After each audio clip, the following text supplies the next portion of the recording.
আমি খুবই ভাগ্যবান। সেদিন আমার বেঁচে থাকার কথা ছিল, মৃত্যু থেকে অনেক কাছে ছিলাম। আমি আমারই সংসদ এলাকায় আমার নিজের বাসাকে এড়িয়ে পার্শ্ববর্তী আর একটা বাসায় আশ্রয় নিয়েছিলাম। বেশ। তখন চারদিক থেকে মিছিল আসছিল এবং এটা আসলে ছিল প্রধানমন্ত্রী গণভবন কেন্দ্রিক, এবং এটা আমরা অবাক হলাম যে সংসদ এলাকাতেও এটা ছড়িয়ে পড়ে এবং একটা লুটপাটের যে লুম্পেন স্টাইলের কতগুলো ঘটনা ঘটে এবং সেখানে বিভিন্ন ধরনের লোক আসে এবং এদের মধ্যে বেশিরভাগই মনে হয়েছে এটা কোন রাজনৈতিক অভ্যুত্থান, এটা লুটপাটের অভ্যুত্থান। না, একটা কথা জিজ্ঞাসা করি, সে তো আমরা তখন সেটা দেখলাম এবং মাননীয় প্রধানমন্ত্রীকেও যে বাসাতে ছিলাম তারা সে বাসাতেও হামলা করে। আচ্ছা। তারা জানতো না যে সেখানে আমি আছি। আচ্ছা।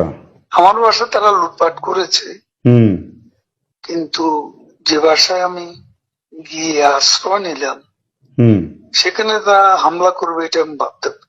কিন্তু সেখানেও দেখলাম যে অনেক লোকজন ঢুকে পড়ে এবং তারা ভাঙচুর লুটপাট করতে থাকে। আমি আমার স্ত্রী সহ আমরা বাথরুমে ঢুকিয়ে যাই, অনেকক্ষণ ছিলাম, প্রায় 5 ঘন্টা।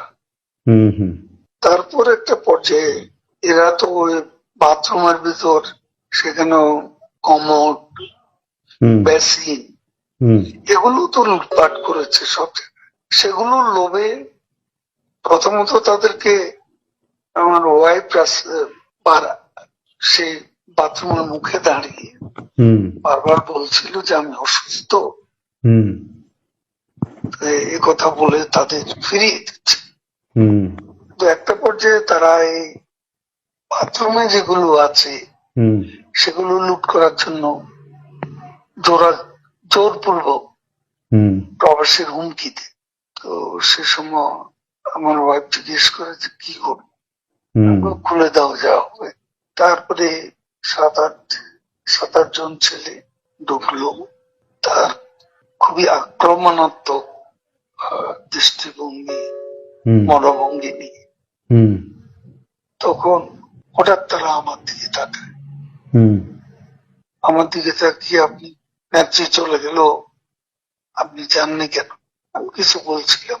তারপর এই ছেলেদের মধ্যে কি ভাবের উদয় হয়েছে জানি না, তারা আমাকে বলে আপনার ছবি তুলবো।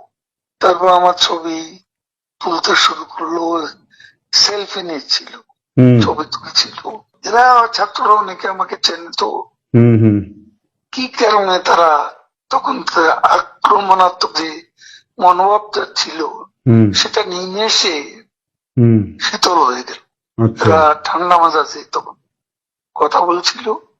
আচ্ছা। এদের মধ্যে আবার এক পর্যায়ে একটা গ্রুপ তারা চেয়েছিল আমাকে রাস্তায় সেনাবাহিনী হাতে তুলে দিতে। কেউ কেউ আবার এটাও চেয়েছিল যে জনতার হাতে তুলে দিতে। এটা অবশ্যই তখন একটা মানসিক ভাবে ভেতরে ভেতরে ভেঙে পড়েছিলাম। এরপর এরা এদের একটা শার্ট, এদের ওই ব্যাজ, লাল পতাকা শোভিত ব্যাজ লাগিয়ে আবার কালো একটা মুখে একটা মাস্ক দিয়ে আমাকে হাঁটতে হাঁটতে সংসদ এলাকা থেকে বড় রাস্তা, গণভবন অভিমুখী রাস্তা, ওখানে নিয়ে যায়। ওখানে নিয়ে হঠাৎ করে কোত্থেকে ট্যাক্সি আসে, হুম একটা ইজি বাইক, হুম সেটা খালি ছিল, হুম ওখানে কোনো গাড়ি ঘোড়া কিছু ছিল না। হুম ওটা হঠাৎ করে কেন যেন এসে পড়ল। হুম হয়তো আমার ভাগ্য। এরা দুজনে আমাকে নিয়ে, আমার ওয়াইফকে নিয়ে ওটাতে উঠলো আর বলতে লাগলো, ওতে তো অসংখ্য মানুষ, হুম চেক আপ সব জায়গায়। এরা বলতে লাগলো যে আমাদের চাচা চাচি অসুস্থ, হুম হাসপাতালে নিচ্ছি, হুম ডিস্টার্ব করবে না। হুম এই করে করে নিয়ে গেল একটা অনেক দূরে একটা জায়গা। তো এটা হলো, ভাবতেও পারেনি ওরা যখন বাথরুমে ঢুকলো যে বেঁচে হুম থাকবে।